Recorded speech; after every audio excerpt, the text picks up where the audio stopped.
Hello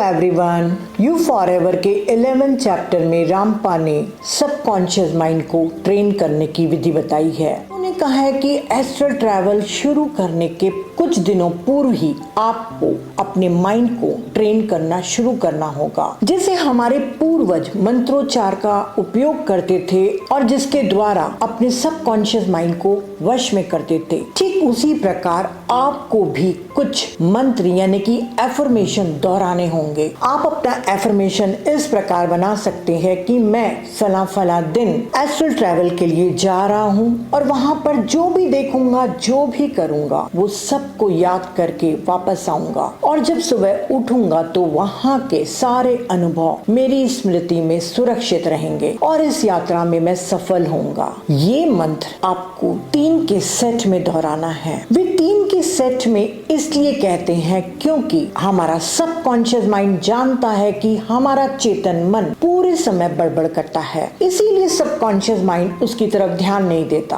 तो जब आप पहली बार एफर्मेशन बोलेंगे तो सबकॉन्शियस माइंड ध्यान नहीं देगा, पर जब आप दोबारा इसे बोलेंगे तो वो थोड़ा सा सतर्क हो जाएगा और जब आप तीसरी बार इसी एफर्मेशन को बोलेंगे तो सबकॉन्शियस माइंड ग्रहणशील हो जाएगा और इस एफर्मेशन को अपने मेमोरी में सुरक्षित रख लेगा। ये एफर्मेशन आपको सुबह 3 बार, दोपहर को 3 बार और रात्रि को भी 3 बार बोलने हैं, ताकि ये विश्वास कि आपकी यात्रा सफल होगी पूरी तरह आपके सबकॉन्शियस माइंड में चली जाए। और जब आप ऐसे यात्रा का प्लान कर रहे हो तो आप किसी को भी न बताएं। रामपा कहते हैं कि लोग न नेचर स्पिरिट्स पे विश्वास करते हैं, न ही एस्ट्रल ट्रैवल पे विश्वास करते हैं। तो जब आप अपने इस इरादे को बताएंगे तो हो सकता है वे आप पर हंसें, आपका मजाक उड़ाएं और आपके मन में शंका पैदा हो जाए। तो इससे बेहतर है कि आप अपने प्लान को गोपनीय रखें। रामपा कहते हैं कि जिस दिन आपको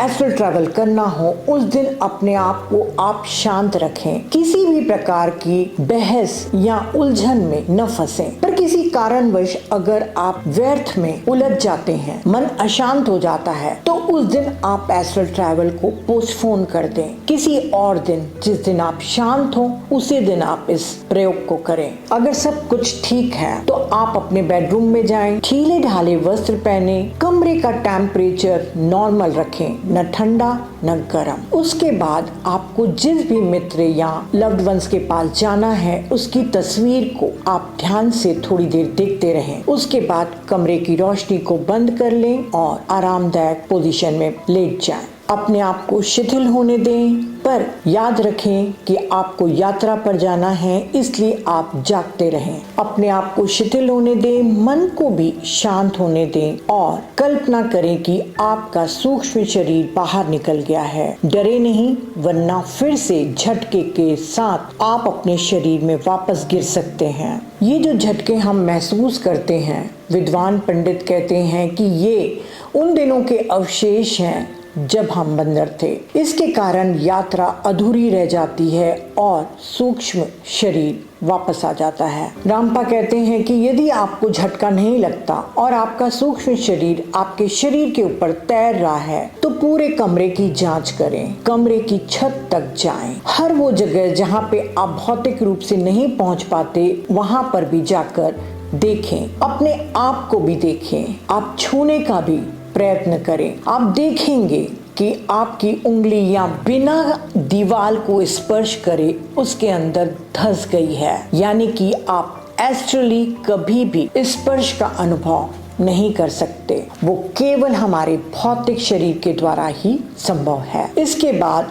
आप कमरे से बाहर निकलें, सड़क पर जाएं, आपको वहां पर कोई भी नहीं देख सकता और आप देखेंगे कि जितनी दूर आप जा रहे हैं आपका सिल्वर कॉर्ड बिना अपने डायमीटर को कम करे हुए खिंचता लंबा चला जा रहा है। अब अपने मित्र के बारे में सोचिए जिसके घर में आपको पहुंचना है और थोड़े ही समय में आप चले जाएंगे। जब ऐसी काफी बार आपके अभ्यास हो जाएंगे तो आप अपने शहर के बाहर, अपने देश के बाहर भी यात्रा कर सकते हैं, क्योंकि सूक्ष्म यात्रा में देश, पहाड़, समुद्र, महासागर सबको पलक झपकते ही पार करना संभव है और आप इस लोक के अलावा दूसरे लोक में भी जा सकते हैं, यानी आप ब्रह्मांड में कहीं भी जा सकते हैं। यह इसीलिए संभव है क्योंकि हमारे सूक्ष्म शरीर को ऑक्सीजन की जरूरत नहीं होती, तो आप अलग अलग जगहों पर जाकर अपने अनुभवों को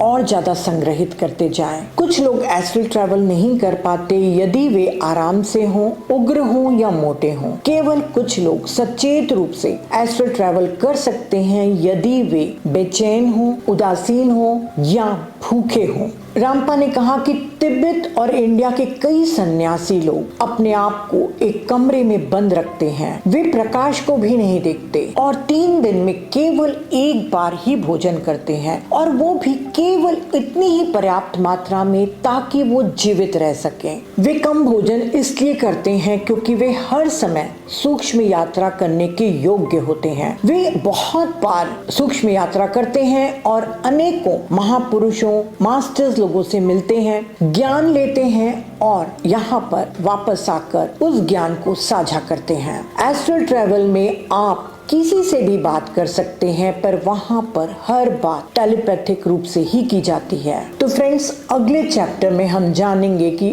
अपने आध्यात्मिक विकास की नींव को मजबूत करने के लिए किन बातों पे ध्यान देना चाहिए और कौन सी ऐसी बातें हैं जिनसे हमको दूर रहना चाहिए। Thank you.